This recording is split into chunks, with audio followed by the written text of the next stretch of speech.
Hello everyone and welcome to part 2. Chizuru has to decide what to do now. I'm gonna make a run for it. I had no choice but to run. If I was going to die anyway, then I had nothing to lose by trying to escape. Slipping around a stunned Kondou, I took off down the hallway. "Did you really think you could escape?" said Hijikata. "Ah!" He snatched me from the floor in one smooth motion with the grace of a great cat. "Let me go!" "You think I'm stupid? You'll just try to run." "No." His voice was angry. I squirmed and twisted, but I couldn't escape. "But I don't want to die." My voice threatened to waver with fear, but I hoped volume would mask it. There's something I have to do." And what's that, huh? What makes a girl put on pants and run around Kyoto pretending she's a boy?" Sir?" He did not look happy. Did you just say girl?" I was scared. There was no denying it. Sanan looked at us and nodded. "I see. Then you really were a girl." "Come on," said Okita. "You really thought putting on a pair of pants was going to fool us? Even an idiot could see you're a girl." "What? Had they really known all along?" I wasn't quite sure what to think. "Oh, Isami Kondou, you fool! This is the embarrassment of a lifetime. How could I not have realized?" Well, perhaps they hadn't all known. His reaction, I confess, made me feel a little bit better. "You almost got killed for it, whatever it is," said Hijikata. "Maybe it's time you spilled your guts, kid." I looked back at him and nodded.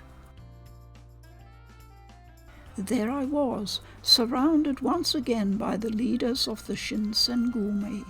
"I did think you were rather pretty," said Kondou, "but to think you were in fact a lady all this time." Kondou was nodding his head solemnly, over and over, as if he were agreeing with a very intelligent suggestion. "Once you know she's a girl," said Todo, "she really doesn't look like a boy at all, does she?" Something about that seemed to impress Todo. "Then we bound a girl and left her for an entire night," said Inoue. "Oh dear." He looked at me, his eyes concerned. Each of them took the news differently. "Well," said Nakakura, "she claims to be a girl, but it's not like we have any actual proof, right?" "Proof?" Harada laughed. Nagakura grumbled to himself under his breath. "Proof? Really?" said Harada. "Not obvious enough for you, huh? All right, will you feel better if I strip her down?" "Please, don't." "No. You absolutely will not," said Kondou. "Even suggesting such a thing is preposterous." Kondou shot up before I had even finished, his face bright red, but Harada's words hadn't had any malice behind them. Harada said, "I just figured it was the quickest way to settle the question." He shrugged and settled back into his seat. Nagakura had crossed his arms and his brows were knit. "Well," he said, "if you really are a girl, then killing just feels kinda wrong." "It doesn't matter," said Hijikata. "If we have to kill her, she dies." Hijikata's words left no room for argument. "Gender is irrelevant," said Sanan. "Killing in general is wrong. We were organized to protect the public good in the city of Kyoto. We would ill serve the public good by murdering civilians in cold blood." Yeah, said Okita. "But if this girl or boy is a threat to the peace, That's a horse of a different colour. He had that grin again. The Shinsengumi didn't enjoy a shining reputation already. If rumours began to spread that their men were thirsty for blood, things weren't likely to go well for them. They wouldn't be able to operate in Kyoto, and with no one to protect the people, the city would eventually fall into chaos. I could see in their eyes that each one of them knew full well the consequences rash actions could have. Well then, said Kondou, we need only determine if you are a threat. Will you tell us your side of the story? I could feel all their eyes upon me. The room went quiet. My name is Chizuru Yukimura. I told them everything. How I lived in Edo, how I'd come to Kyoto to find my father. Oh, said Kondou, then you're from Edo as well? And you came all the way to Kyoto to find your father? I could see emotion welling up in his eyes. What business did your father have in Kyoto? My father is a doctor. His name is Kondou Yukimura, and he specializes in Western medicine. What? Said Hijikata. Huh? The moment my father's name crossed my lips, the atmosphere in the room changed. Oh my, said Sanan. So the good Dr. Kondou has a daughter? You know my father? I wasn't sure what the sudden silence meant, only that the revelation of my parentage had caused a pronounced change in their behaviour. It was Saito who finally broke the silence. The Shinsengumi is currently attempting to determine the whereabouts of Dr. Kondou Yukimura. You're after my father? Why? Oh no, said Okita, you've got us all wrong. We're not, after him. Oh, I see. Tension that I hadn't noticed appear began to dissipate. He's a fellow supporter of the shogun, said Okita, but, well, he kind of disappeared a little while ago. There's a reasonable chance that the enemies of the shogun have identified him as a threat. Ah. My eyes went wide, but Saito kept talking as if I'd done nothing. There is also a chance, of course, that he's still alive. Doctors trained in Western medicine are valuable and rare. I wasn't sure what else to do, so I nodded. My heart pounded in my chest, threatening to burst out onto the floor. Father, was he safe? But with you, said Sanan, we have a much better chance of finding the good doctor. Huh? Sanan continued. Apparently my father had only visited a small number of times. I understood then what he'd meant. It would be difficult for them to track down someone they barely knew. You are his daughter, however. You ought to be able to recognize him no matter how he may have disguised himself, yes? Yes, I could. I nodded as I spoke and gave him what I hoped was a steady, reassuring smile. Well, said Hijikata, if she is his daughter, we can't really kill her, can we? Which means more work for me, his eyes added. They narrowed as he looked down at me. If you swear you'll forget about what you saw last night, then we'll look after you until you can find your father. Fair? I promise, said Kondou, that the Shinsengumi will do whatever they can to help you find Dr. Kondou. Thank you so much. I'd never imagined something like this. Not only had I survived, I had found my first decent lead. You must be pretty glad we won't be killing you, huh? Said Okita. Well, won't be killing you just now, at any rate. He gave me that same wolfish grin. There was no denying that my situation was still less than desirable, but at that moment I didn't care. Yes, I'm very glad.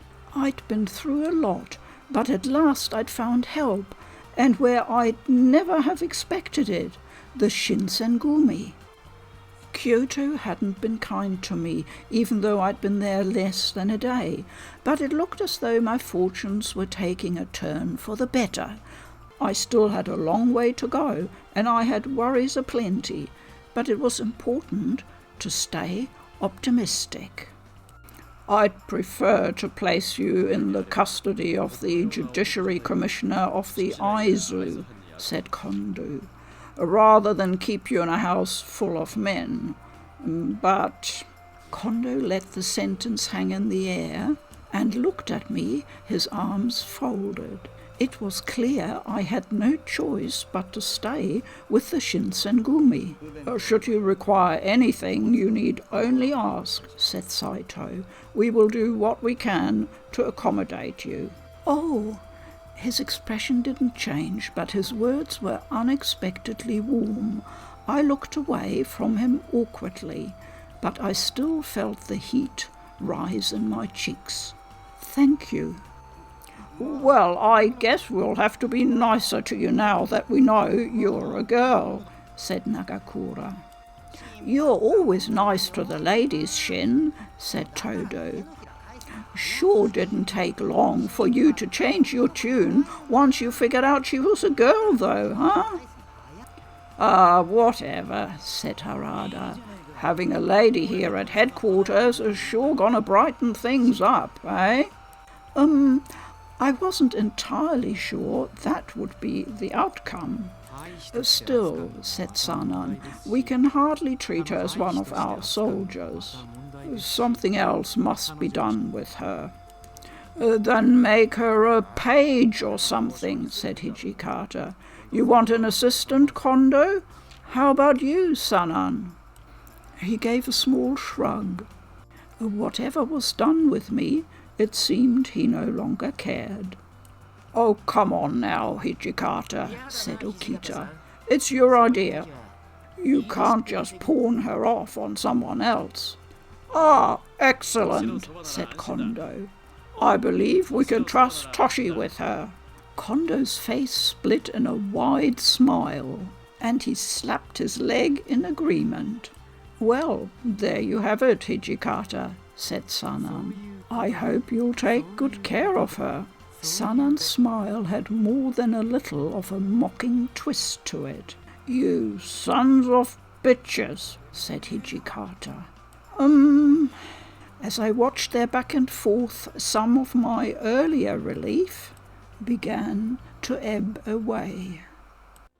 February 1864. I slid the door open, and a breath of cool morning air met me. Clumps of thick clouds trundled silently over the city, an unusually strong wind driving them along. It's cold today. I shivered a bit and grabbed a jacket from near the door to wrap around myself. A week had passed since I'd begun living in the headquarters of the Shinsengumi. They allowed me to roam around the compound as I pleased, and I was given a room of my own. They weren't the best accommodations, but given that they'd very nearly murdered me instead, I thought it best not to complain. Still, I looked down at my feet on the cold floor and sighed. Do I really need to dress like this all the time? They'd given me a place to live for the time being, but it hadn't been without conditions. The Shinsengumi will look after you, said Hijikata, but we can't have a woman running around our headquarters. As he explained, if rumours were to spread that the Shinsengumi were keeping a woman in their compound, tongues would begin to wag. It might even bring the people who were after my father to the Shinsengumi in search of me. Of course, they hadn't been able to determine whether or not he'd even been attacked. There were a great many questions left unanswered. We could ill afford any reckless decisions. Or so Hijikata had told me.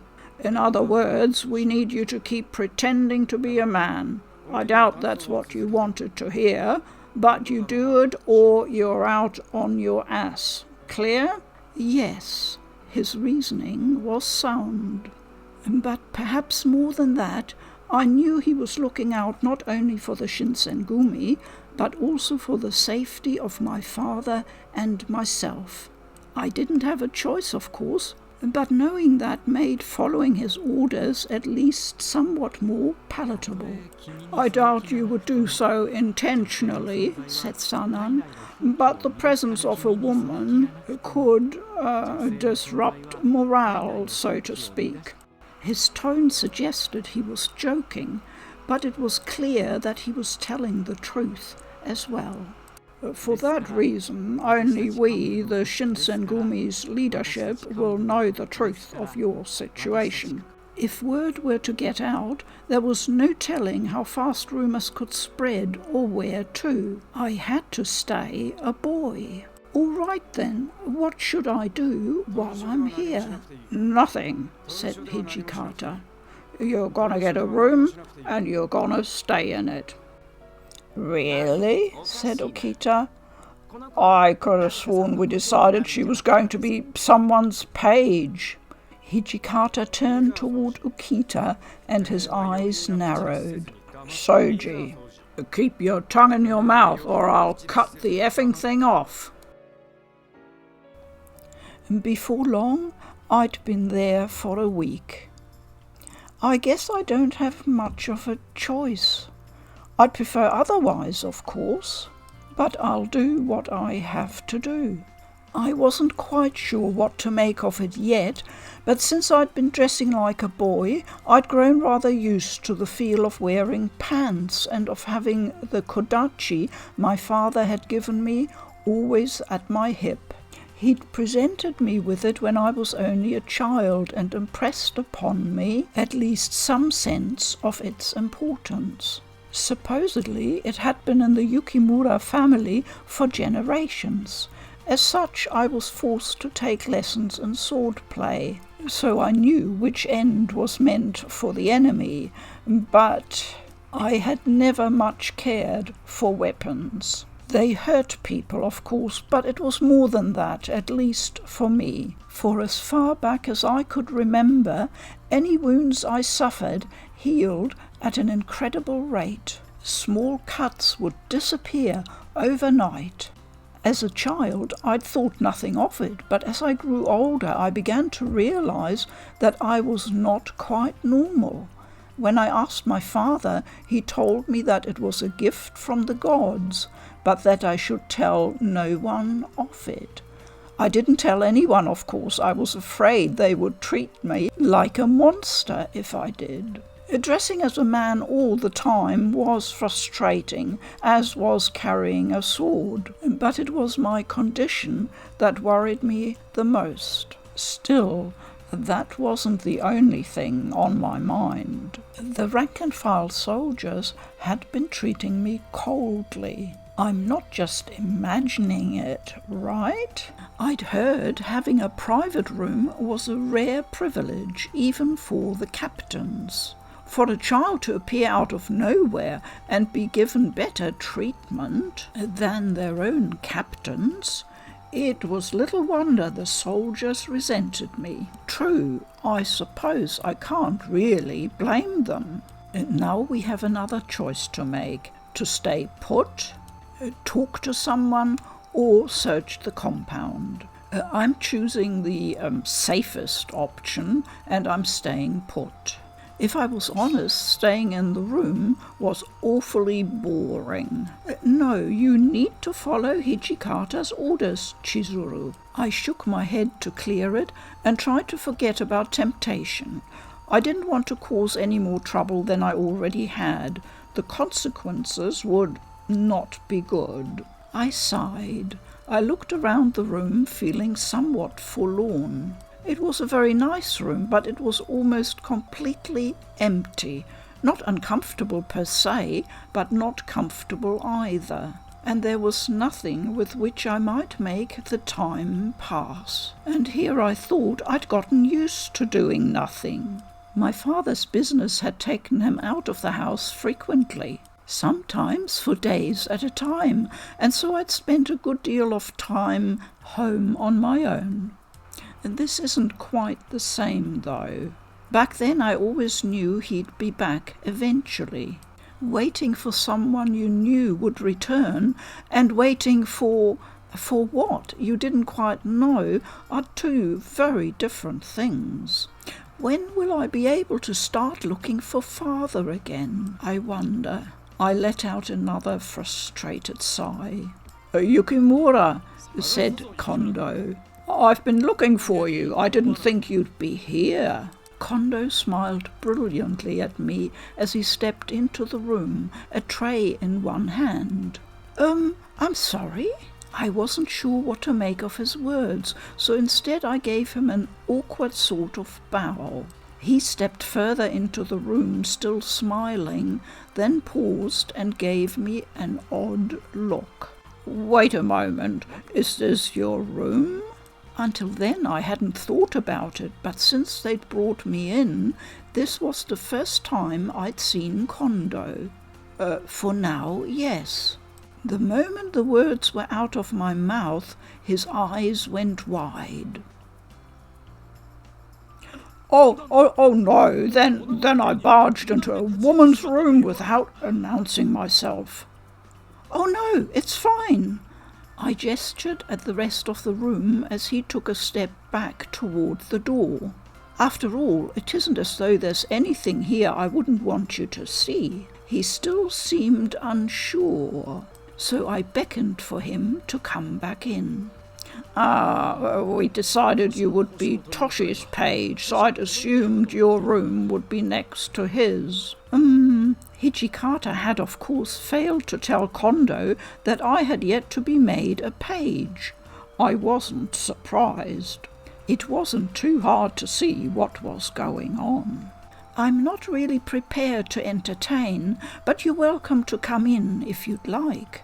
An official invitation seemed to dispel most of his concern, and his smile creased his face again. Oh no, you needn't feel nervous around me. While you're here, you're a guest of the Shinsengumi. With that, he placed the tray on the floor between us. This is... As I looked down at the tray, I could barely stifle a sudden squeal of delighted excitement. Kondou coughed, doing his best to look nonchalant. Do you, like sweets? I found some of these in the cupboard, and I thought... I do. In fact, I like these especially. On the plate he'd arranged several colourful candies and a cup of warm green tea. So, what do you think? If you'd like to have some, go ahead. He looked right at me and smiled hopefully, as if to say, I hope you like them. Thank you very much. I reached out cautiously and took one of the candies. It had been a while since I'd had any sweets. Something about the small, colourful candy seemed so adorable that I couldn't help but smile. Kondou didn't laugh at my admittedly childish reaction. Instead, he just smiled warmly. Oh yes, I've heard you haven't been allowed to go outside.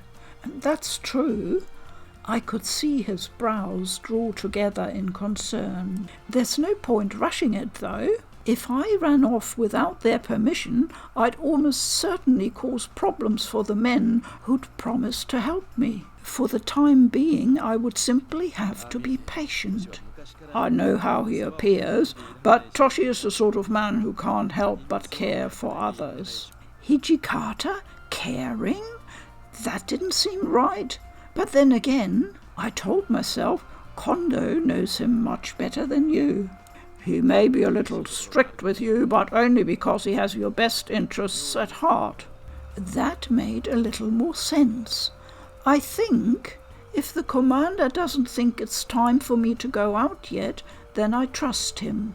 I hadn't spent much time with him, but it wasn't hard to see that Hijikata was no fool. He was intimidating, of course, but he was a good person. I'll speak with Toshi. You're bored, I know, but I have to ask you to hang on a little longer." "All right, thank you." He hadn't done much, to be honest, but Kondou's visit had cheered me greatly. I suppose I was rather easily pleased, if an afternoon with warm tea was all it took to make me happy.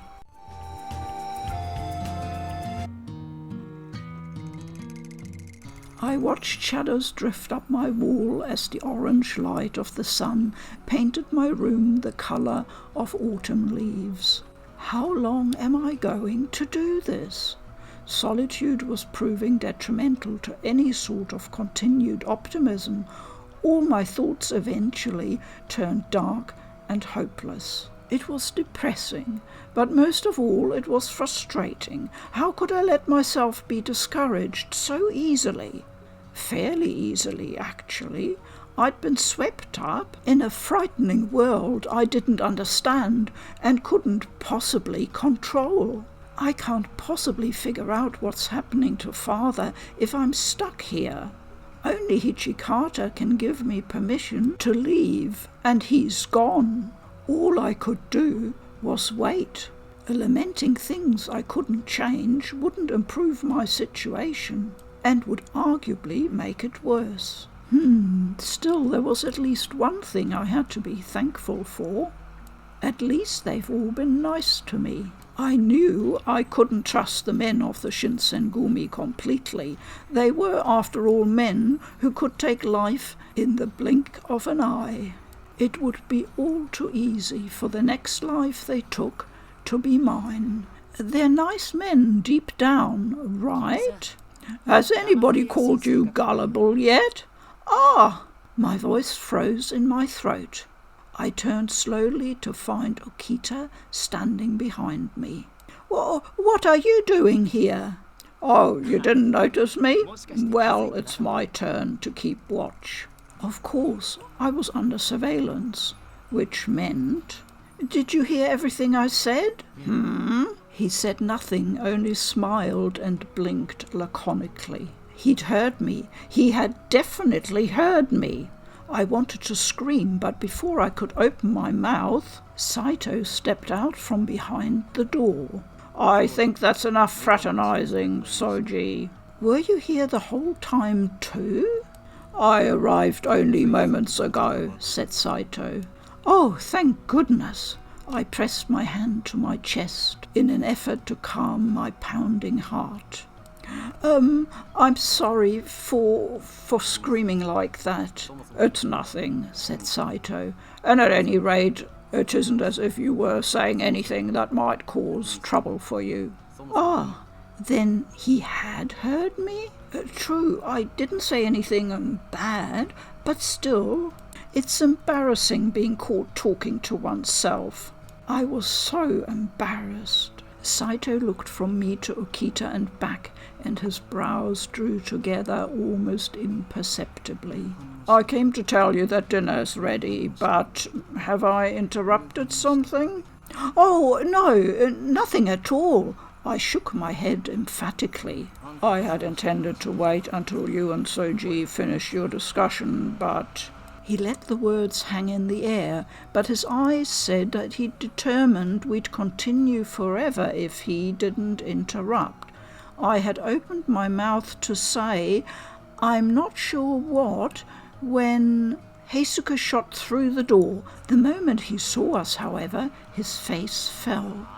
Hey guys, dinner time, said Todo. My apologies, said Saito. Heisuke, I'll be there presently. Yeah, said Todo. You too, Chizuru. Hurry up or it's all gonna be gone by the time you get there. Sorry, Todo. I'll be there as soon as I can. He turned to leave, but stopped just as he reached the door. I saw him purse his lips for a moment. Then he spoke. Look, you can drop the whole Todo thing, okay? Just call me Heisuke. Everybody else does. Are you sure? Yeah, why not? I mean, we're about the same age anyway. All right, I'll do that then, Heisuke. He turned and gave me a wide grin. Great, sounds better already. Shall we go?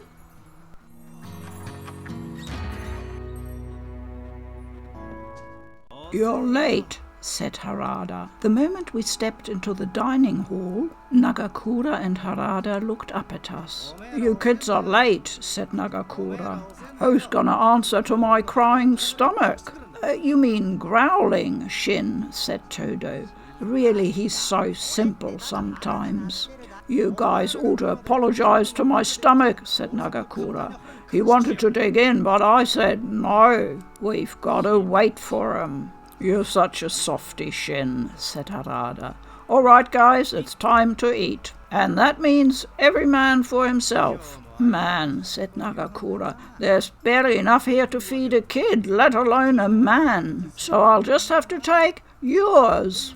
Survival of the fittest, said Nagakura. This food is mine. Hey, said Todo, why do you always steal my food? Ah, said Nagakura. It's 'cause of the difference in size, kid. I got a bigger body. That means I need more food. Well, I'm still growing, old man, said Todo, so I gotta eat more too. Sorry you had to see this, Chizuru, said Harada. They're always like this. I've gotten used to it. Is acceptance of such insanity not somewhat frightening? Said Saito. That food is mine. Oh, why aren't you taking anything? Yeah, I'm good, said Okita. If I get too full, then I start getting slow. Hey, what do you mean, slow? Said Nagakura. Whatever, I'm taking that. Go for it, said Okita. So long as I got a little sake to sip, then I guess I'm going with sake too, said Harada. Don't worry about being a freeloader or anything, Chizuru, said Okita. Just eat your little heart out, okay? I know. I can't help but feel a little bad, though. Well, said Saito, if you let that get to you, you're gonna lose. You have to protect what's yours. Okay. It was actually rather fun to have dinner with such a strange group of men. I'd eaten alone for so long that to do so with others was frightening and exhilarating all at once. See, there's that smile, said Harada. You ought to do that more often. We aren't gonna hurt you. Harada. His mouth curled up into an honest smile of his own. Had I really looked so down? Perhaps they were all trying to cheer me up. I wasn't quite sure how to feel. There was a part of me that felt bad, while another part felt a certain amount of joy. The joy seemed to be winning out, however, and I was smiling to myself when Inoue stepped in from the hall. Gentlemen, do you have a moment?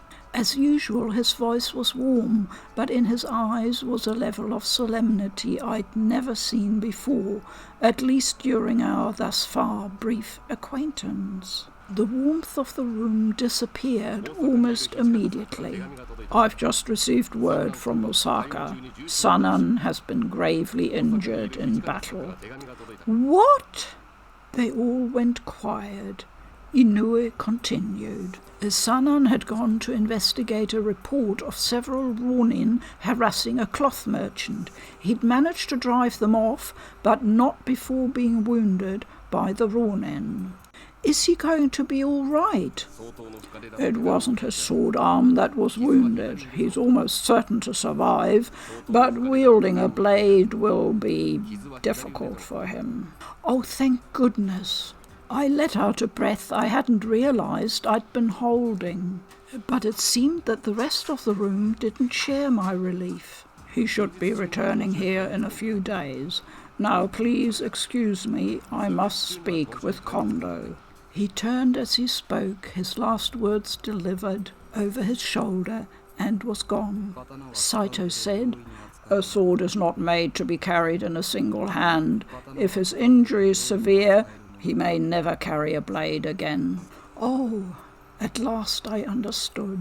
Yes, Sanan was alive, but without the ability to wield a sword. Sanan the man had survived the encounter with the Ronin, but Sanan the warrior had not. Fighting with a single hand would mean less strength behind his blows, said Saito. Against an opponent of similar skill, he would almost certainly lose. Of course. Fighting with one hand would be fighting at half strength. Even a skilled warrior would have trouble. Okita sighed. If push comes to shove, he'll have to take it. I don't think Sanan's just going to give up. Don't jinx him, Soji, said Nagakura. It's got to look bad if officers start joining the corps. Huh? Wait, that didn't make any sense. But what do you mean, corps? Isn't that the Shinsengumi? I didn't understand. What was the corps if it wasn't the Shinsengumi itself? But the way they'd said it, they couldn't have been referring to the Shinsengumi. Well, normally, yeah, said Todo. You might call the Shinsengumi the elite volunteer corps. When we talk about the corps, though, we... Heisuke, Harada interrupted. Huh? Before I could move, Harada was on his feet and halfway across the room. I barely had time to gasp before he drove his fist into Heisuke. Oh! Heisuke, are you all right? Nagakura sighed. Sano, you're overreacting, said Nagakura.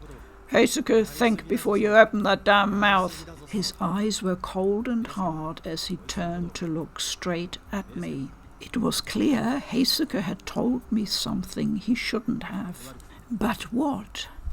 Sorry, said Harada. After a moment, Harada gave the younger man a curt nod of apology, and Heisuke responded with a quick, pained smile. Nah, said Todo. I should have been watching what I said. Still, Sano, you start throwing these things around way too easily. His punch had hit with enough force to knock a lesser man out cold, but Heisuke seemed only slightly the worse for wear. It had never been clearer that I was not among normal people. That's all you're going to hear about this particular topic, Chizuru, said Nagakura. I'm sure you're curious, but we can't tell you anything else, so don't ask. His voice was friendly enough, but his eyes gave his words a cold weight that made me feel almost uncomfortable. But how was I supposed to just drop it? Okita explained. The corps that Heisuke was talking about are men to be pitied. Okita's voice was flat, emotionless. His eyes were grim, and there was a sudden chill melancholy about him. I couldn't bring myself to say anything more. Thankfully, Nagakura stepped in to break the silence. It's nothing you need to worry yourself about, said Nagakura. You don't have to get all worked up. I was only a guest in their house, not a warrior of the Shinsengumi. I didn't need to know the truth behind whatever secrets the Shinsengumi kept. I'd known that from the beginning. That knowledge was little comfort, however. Put it from your mind, said Saito. Involving yourself in our affairs will only put you in greater danger. I bit my lip and kept silent. The wall between us was almost a physical thing, and it was far too large an obstacle for me to defeat easily. I sighed. I finished my dinner in sad silence, excused myself, and returned to my room. I had a great deal to think about. The Shinsengumi. I knew of the Shinsengumi, of course. Their name meant Elite Volunteer Corps. But this corps they'd mentioned, it seemed to be something different. So Sanan is part of the Shinsengumi. But he shouldn't be part of the corps. The way they'd said it, it seemed as if this corps was another entity inside the Shinsengumi.